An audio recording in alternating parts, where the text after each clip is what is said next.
moving on to part two.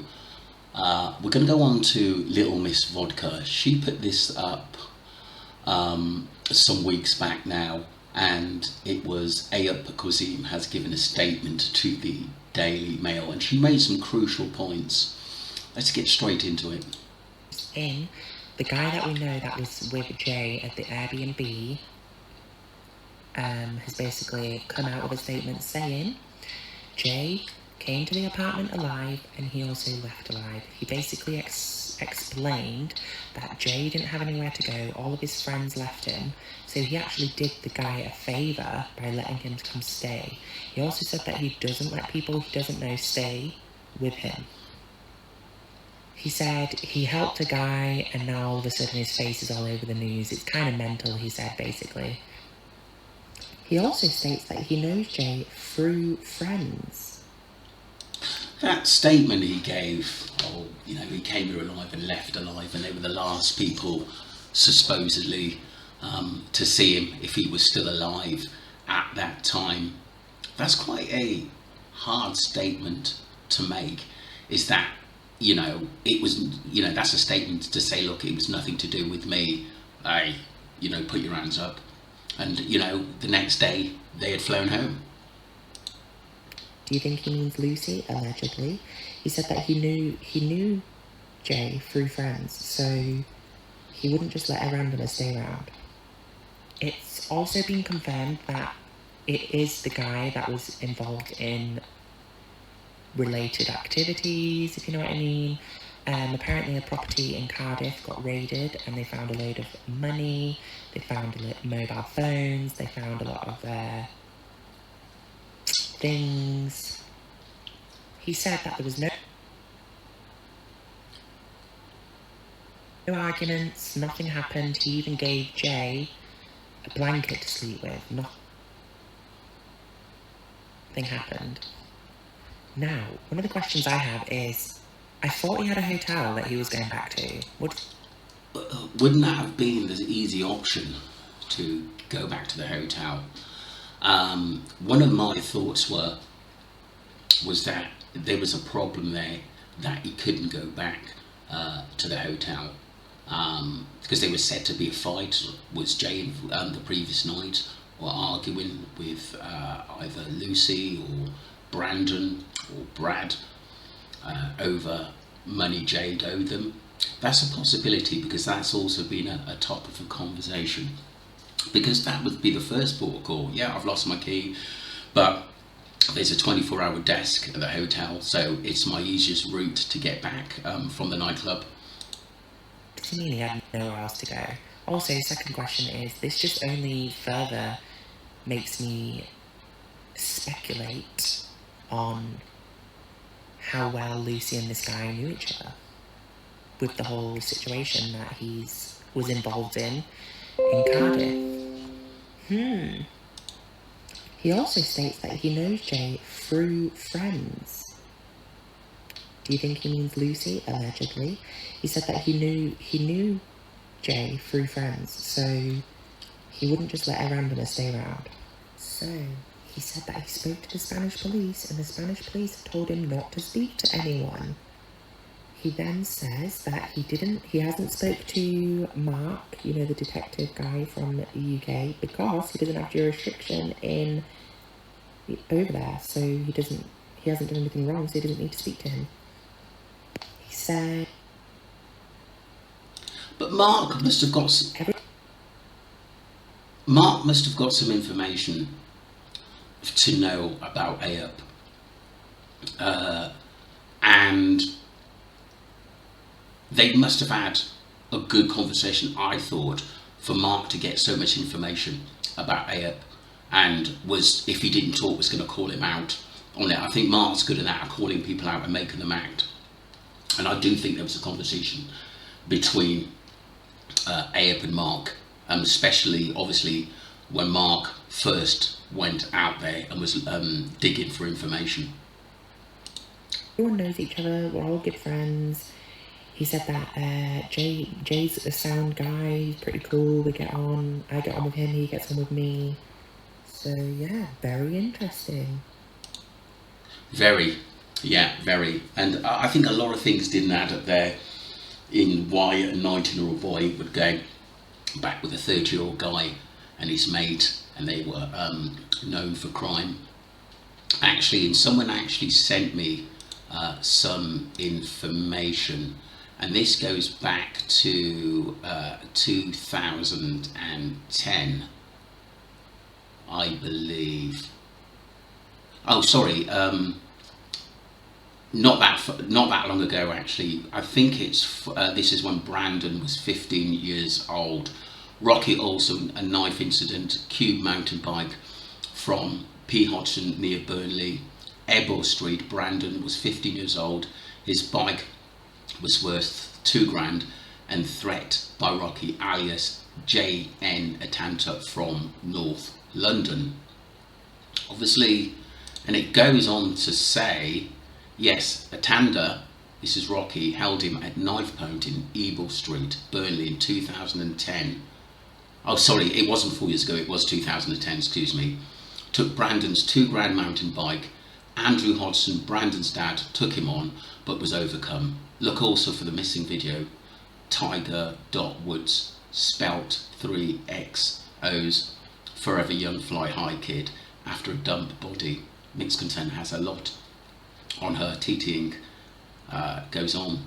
17.6, Skyline video deleted. Rocky, rather Jonathan Nofu Atanda, has 3 criminal convictions for knife and crime, money laundering. I tried to find the site, but didn't have no luck on it. I suppose my point is, why would he go back with 2 criminals, and then he goes off from the Airbnb supposedly in a rush and goes off road.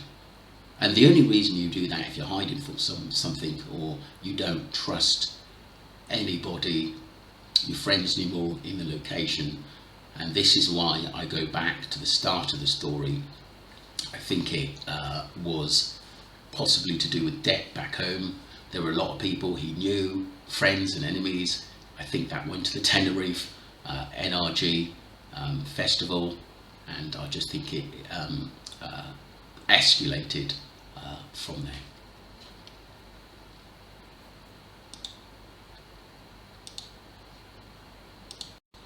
Moving on to a new YouTuber, Joseph Morris. I think some of the information he actually came up with was absolutely brilliant. I'm just going to play some of the clip, especially from the start, because it's quite crucial in that there were a lot of people around of a morning, and it's not, there's no evidence of someone coming forward to say that they saw him, which is kind of strange. And it leaves way more questions than answers. So don't forget to like, comment, subscribe, and ring that bell so you can hang out with me and Miss Gabby, the best private investigator on all of YouTube. The user wrote, quote, Jay went missing in an area that is very popular for hiking, and locals set up stalls early. Shops are also open. People are wandering around. People are heading down to work. People are waiting for the bus. Cars are driving up and down. If he was ever up there, he left in a car. He did not go walking away or running away. He didn't fall, was not pushed, and his body was definitely not there for 4 weeks. End quote. Yeah, and just looking. I totally believe that.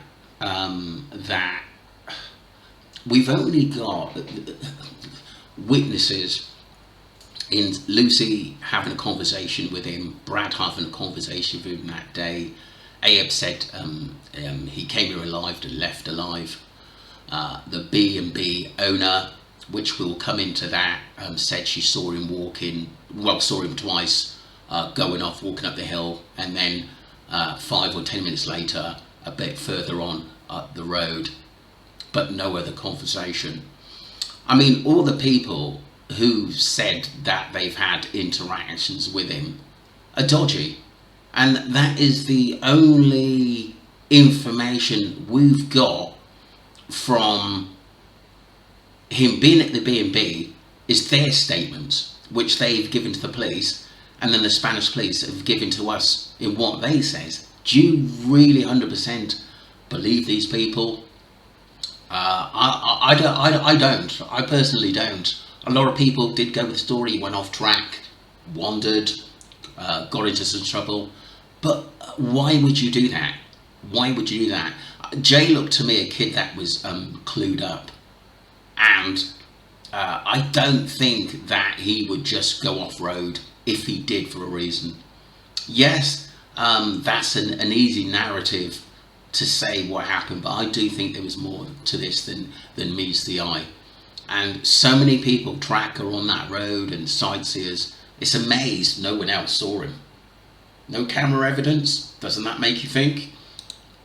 Looking at this footage, you can definitely see that it's a bustling mountain that has a lot of traffic very early on in the morning, around the time that Jay left the B&B. I mean, there's scheduled hikers, there's scheduled tourists, there is just random independent hikers that they're meeting along the way.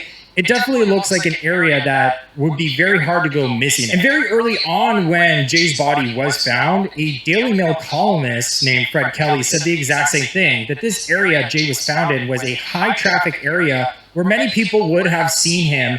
Not only that, but this area was 20 minutes away from where his phone last pinged, and it was highly searched throughout those 3 weeks. So that's what makes it so suspicious.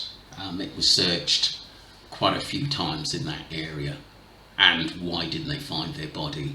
And then they brought in a team from Holland with sniffer dogs or the blood dogs, but they were experts in finding missing people and mountain climbing.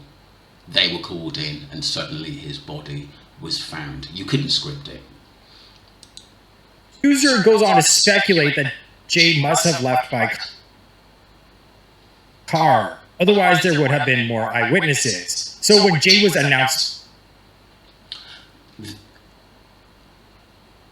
missing, a cyber sleuth saw a man get into a car in the area Jay was last seen at. So is it possible Jay was picked up after he left the B&B, like someone chased him down and brought him away? Another user... That's a possibility. That is a possibility why the reason he was never seen. The white car video of someone stopping or someone getting into a car, or people getting out of a car and bringing something into a car, or someone getting in a car. I think that's a possibility why he wasn't seen, and why those videos got taken down, and there were questions about that, but the police, I think, didn't continue their investigation about that car. User echoes the theory that Jay would have been seen in this tourist area, writing, quote, lots of paths, especially if you look on specific hiking maps, also quad bike tracks in that area too. No way was he there all that time, and we've said this from the start. People need to wake up. The only facts we know 100% is he was in that nightclub. Everything else has been told by liars. That's my point. That is my main point with most YouTubers have said. We've got the run-up of him leaving to the nightclub in my last video yesterday, and nothing else. After that, we've got words of people who are not telling the truth. And that's what makes this case still a mystery into what happened, and we're supposed to believe their case like the police did and put it to bed. Many people haven't. Maybe we will never know the truth, but that line itself is why us YouTubers, TikTokers were pretty worried about the situation, is what happened when he left the nightclub. And this is a report from the Mail Online. Ophelia, the owner of the holiday rental Casa Abuela Tina, where Mr. Slater is understood to have stayed with his two acquaintances, voiced her worries about the teen after spotting him walking alone down the hills on Monday. She said it's dangerous walking around here, it's easy to lose yourself. He walked up the road when I saw him for the last time. So maybe she's saying, look, you started to walk down and turned round and was walking up the hill. But Ophelia's brother, I think, was the ex-dodgy mayor who was convicted for fraud. I think the question we've got to ask is, did Ayup and Rocky know this lady? It's said that someone did mention in the message at the end of the day that there could be a link between the old mayor and Rocky and Ayup of knowing each other previously.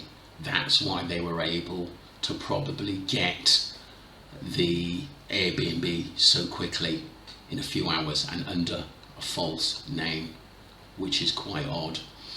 The owner of the remote Airbnb, Casa Ubala Tina, where missing teenager Jay Slater spent his final hours, has revealed she saw the youngster walking normally only hours before he vanished.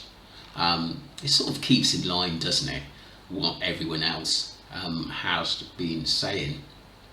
But I'm gonna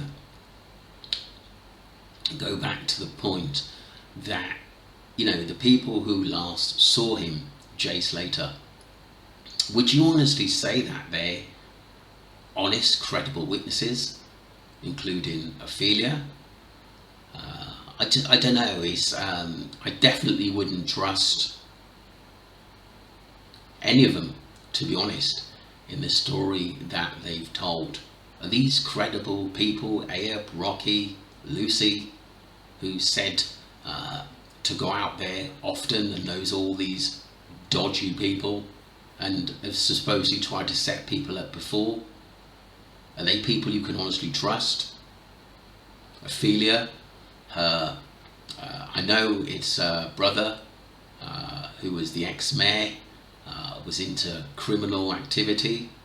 Would you really trust her, knowing, you know, her brother's past and how family sometimes sticks together out there? It does make you think that there could be a load of lies out there, from Jay leaving the nightclub into supposedly being at the Airbnb. My final point on this, you know, can anyone prove to me that he was actually with them in the car, stopped at a cafe, gone on the Airbnb? Where are the pictures? Where are the facts? There isn't any. All we've got is technically word of mouth from Ophelia, who was the last person technically to see him walking up the hill. Ayup, who said he brought him back there, he left alive and went alive. There's no really any video evidence after that. If you've got it, then prove your story to me that this happened, because basically all we've got are witnesses who are liars and criminals.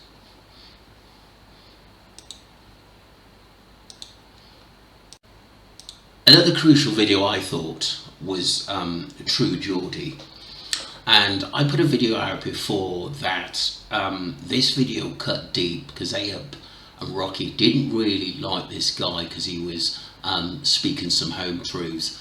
I've just picked out something to play which I think is kind of crucial, and I think a lot of people would be on the same page as what True Geordie had actually said about this case, and I think he worked out kind of quickly.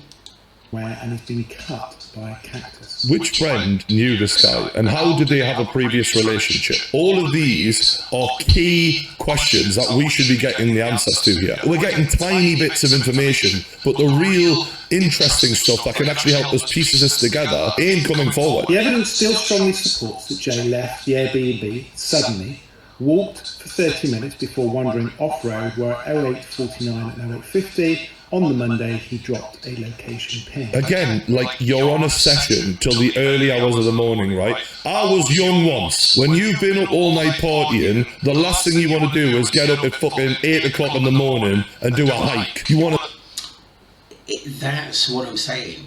It just doesn't make sense. If you watch a lot of TikTok videos and YouTubers, who are still talking about this now, it doesn't make sense that he's walking while you've got a hangover, or you're coming down off some sweets or something. The last thing you want to do is go walking for miles in the wilderness and go down rocky mountains and then have a fall. It just doesn't make sense. Please, people, tell me, does that really make sense? You're asking for trouble. I just can't believe he would be that stupid to actually do that. And nobody had seen him along that trek. The last person to see him was the landlady. And we've got to just believe this story, the narrative, and just close that case. Like True Geordie says, it doesn't make sense. The phones are crucial. The Airbnb should have been searched, and forensic teams should have been all over that. And they should have kept Up and Rocky for 72 hours and questioned them all hard. Their phones should have been taken in. None of this was done. Why? Still no answers. Still a lot of questions. Why wasn't this done? The stories that we heard from Lucy, Brad doesn't tie up. Give us the story that run up to the arguments the night before, or the fights. Why did Brad look like he had a black eye? Why has Brandon not said anything? And people think this is a straightforward case. I think there's people who think, oh, he just went off road and fell. They're just going by what the national news want you to actually believe. I honestly do think there was something more sinister than this, but it will never be proved. And I think a lot of people who support my channel and have come on YouTube and made so many valid points knows that there was something more sinister. And why would he go back to Up and Rocky, who are known criminals in the criminal drug world? They may say they're out of it now and that they've done their time, but you're never fully out of the game, and it doesn't look like they are.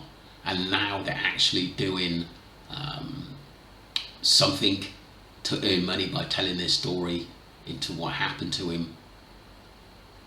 It's a laugh a minute how this case was a bit of a shambles. The Spanish police not giving information, or hardly any information. That's what made this case be a lot more suspicious. It's because nothing was really shared. And the main points were the phones, which was giving us a story of where Jay truly was. If you're going to go with the story that, he was there with his phone, he was talking to his friends, anybody could have had his phone and send those messages, like I've already said. Anybody can do that. It's just a narrative. The papers, the national news, sometimes wanted people to believe. But I truly believe that there was something extra to this case, and that, yes, he could have been running away from something, but there's no active proof he was actually there, technically alive. And the witnesses, do you honestly believe what they've said? And they're credible people. Sleep all fucking day. None of that makes sense. However, as part of this investigation, we have sought to identify and speak with as many people that Jay had contact with whilst in Tenerife. The result of this digging has opened up an established criminal network with links to drugs, violent crime and theft. This geezer has basically stuck it on them without saying it and gone, they're involved in crime, whether that be drug trade, which you'd expect it to be, and stealing, because we already know Jay has been taking fucking watches for people. This ain't an innocent, he just got lost situation. That is obvious now. Appreciate that at this stage I cannot expand any further on what we now know. Okay, so he's not able to tell us the full shit, but we can piece it together a little bit. So what was the most likely outcome for Jay Slater? Well, let me know in the comments, what your theories are, because I'm fascinated to read these. But for me, this kid was hanging around with stone-faced criminals who've done time for proper drug dealing operations, and now admitted by his own Snapchat that they'd robbed a very expensive watch off a geezer that night. His friend Lucy doesn't want to show her face for a reason. This group of people were probably up to no good. Whether it was a drug dealing operation gone wrong, or that Jay had been moving a lot of coke and he'd, lost a load of it, which people have suggested before, and that was why he was punished, or that it was a case of, we're taking that watch and you've got to go. Whatever the case, in every single crime documentary I've ever seen, the last person on record to have been with the guy who disappeared had a hand in it. Now, if this man did not himself kill Jay, he knows what happened to him. It was either him or he knows who did it. But let me know what you think in the comments. Look, he nailed it. He nailed it. He nailed it. Look, the police let Ayub and Rocky go, and they wasn't... They were questioned, obviously, before he went, and that he came there alive and left alive, and they left the next day. And that was the case. I think Drew Geordie, basically, if you listen to his whole story again, it's 26 minutes 37 long, the actually conclusion, but he came up with brilliant stories, and I think he riled the cage a little bit because he was dead on, and he's got friends in Tenerife as well. But the questions he asked, I truly believe that Ayub knows what happened to him if he didn't have a hand in it himself.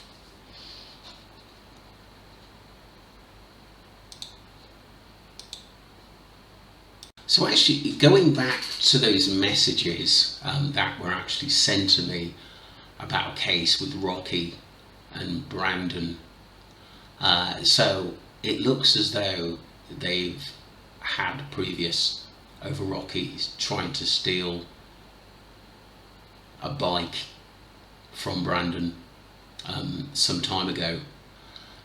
So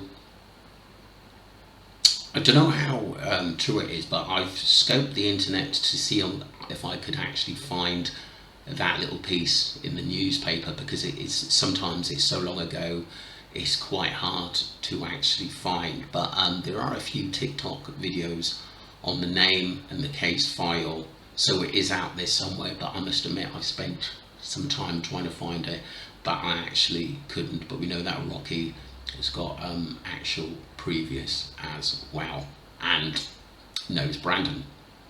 So maybe Brandon, as I thought, maybe knew what happened to Jay but didn't want anything to do with it. That's why he didn't come forward. But being his best friend and the one that seemed to me close to him, I think he should have had his back.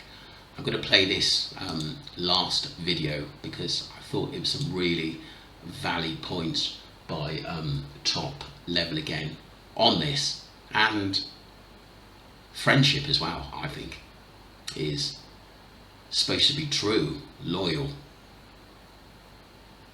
and supposed to be forever. Hudson, who's only 19 years old, was pictured with Jay Slater on June the 15th, which was the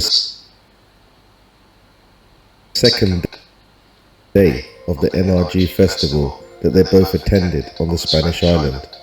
Now, Brandon Hudson has not done a single interview, and he's not given any information about what happened to Jay that night. Now, although Brandon hasn't spoken out, his mother has.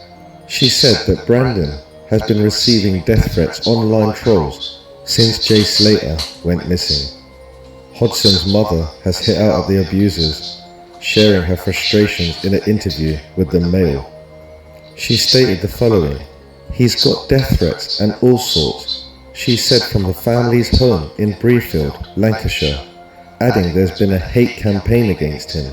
He's working with the police, and that's all he needs to do. He's liaising with the police, and that's all that matters. Poor Brandon, he's been receiving all sorts of abuse. He must be so innocent. I'm sure he must be, not involved in any of this. And he probably doesn't know Ayub Kasim and Rocky, does he? Maybe we might get Brandon on the Telegram, We might get Brandon, because Brandon's screwing. Everyone's chatting shit about his name. Let's get him. Yeah. Well, guess I was wrong there, guys. He seems to know Brandon very well. I mean, he's apparently going to get Brandon to come on his Telegram. Yeah, and that's what makes me think that it was previous, because we know that Rocky definitely knows him from back in the day. So I think, what I know now, I think that Brandon is really scared of these guys because they're bad news. And I think that was one of the reasons he went into hiding and his mum's doing the talking. I think if anyone is going to really crack, it'll probably be him. If anyone's going to come out and eventually tell the truth or tell the full story, it'll probably be Brandon.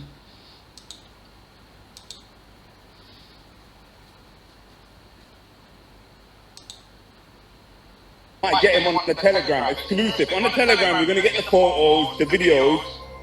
Now the question is Brandon working with Ayub Kasim? Now Brandon's mum should surely understand that if her son is hanging around with a convicted criminal who's been inside for more than 11 years, people are surely going to look at her son in a case like this, especially when he's involved with such individuals. I mean, the way his mother's making him sound like he's an angel and that he hasn't got to say anything and there's no need for him to say anything. You see, personally, I think if he hasn't done anything wrong, he should be speaking out. He should be giving statements out there. That's his friend that he went on holiday with. And his friend disappeared and died. And yet you're not willing to say anything. That just doesn't make any sense for me at all, guys. They want to see Brandon. You want to see Brandon. They will see, but they're going to see Brandon on our terms. So as Ayub Kasim says, or also known as Johnny Vegas, that we will see Brandon, but it'll be on his terms. So it looks like Ayub and Rocky go on to do what they do best. Corrupt, lie, and much more. But it couldn't be proven. I think the phones in this case were absolutely crucial. The Airbnb should have been searched if there was a body there. I honestly don't believe Jay, or if he was at the Airbnb, was alive at that time. Or I think, in my thoughts and what I've seen and looking at the case, I think he could have been likely hurt or stabbed on the beach, taken somewhere in hiding and then dumped. I think that is my honest opinion of this. I think the police were quite corrupt, Spanish police, in the way that they didn't want police from Lancashire coming to help them out, just in case they asked a few more questions. There's a lot of flaws in this case, and it's very, very hard still to actually piece together in what really happened to Jay Slater. The B&B apartment is technically where Abe says that he left alive, well, he came alive and left alive. And that was the words of saying, that isn't me, this has nothing to do with me. Maybe Abe didn't kill Jay, but I think he knows who did. And I think there's a massive criminal and underworld with Tenerife. I do believe that his mum knows a lot more, and that's why she just wants to bury his son, which she's got every right to do, and basically put this case to bed. I would be surprised now if it actually goes any further. I'm not too sure back to watch. I think it just might have been a ploy to divert people into really what was going on. The beach, it was very sort of terrifying what was happening. If it was Lucy that morning, gives us a good scope in what could have happened to him. Did he go off in the boat and was brought back and kept alive for a little while? I mean, there were actual videos and pictures sent to me personally that he was put in caves.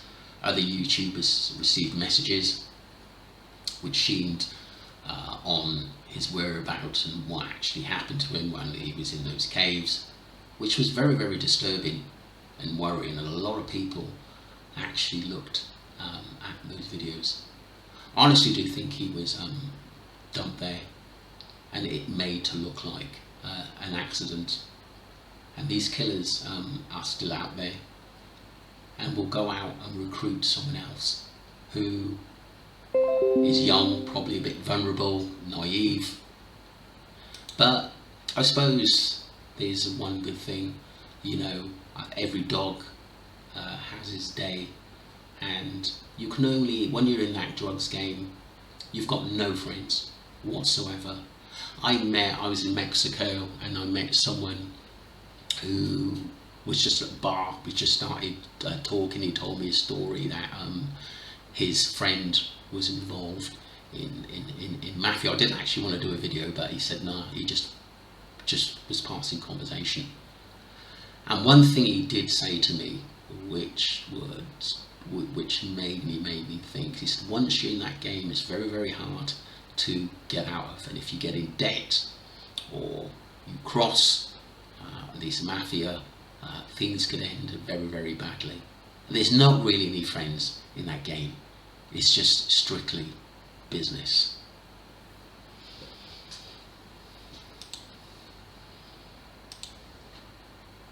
It was a touching video. Jay Slater is finally back home to his hometown. Funeral to be held at Accrington Cemetery Chapel on the 10th of the 8th, 24 this year. All dressed in blue in memory of Jay. I thought this was really beautiful.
I live in London, Somerset, but been following it since the day he went missing. That's beautiful. Massive hugs to Debbie and Warren, and my love goes out to you, to Debbie and Warren. Fly high. Just so sad he didn't deserve any of that. R.I.P. Jay, poor boy, for helping him to get justice. Poor boy. God bless him. Fly high, Jay Slater. I hope that someone does eventually come forward and maybe tell us the whole truth, because like I said, this was a young man who had his whole life ahead of him. He wasn't an angel, we know, but he does make me smile in that video, because he seems like a cheeky chappy that everyone loved. So fly high, Jay Slater. R.I.P. Thank you for subscribing to Streamline Entertainment, and all of those who've commented and brought some brilliant information and even got me thinking about different things as well. Will we ever see justice? We may not. But like I said, who knows what the future hold.